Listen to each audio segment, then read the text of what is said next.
महापालिका निवडणुकांबाबत मंत्री चंद्रकांत पाटलांनी मोठा दावा केलाय।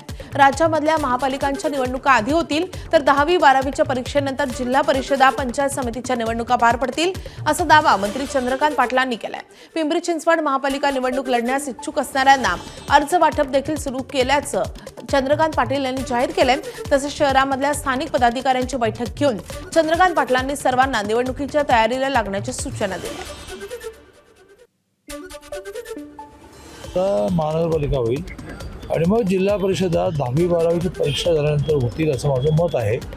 कारण त्या 20 जिल्हा परिषदांमध्ये जरी सुप्रीम कोर्ट म्हणाला की ठीक आहे तुम्ही पण करून टाका निर्णयाच्या अधीन जाऊन, तर त्यांना 20%च्या अभाव गेलेलं रिझर्वेशन हे बदलून घ्यायला लागेल असं माझं मत आहे। एबीपी माझा, उघडा डोळे बघा नीट।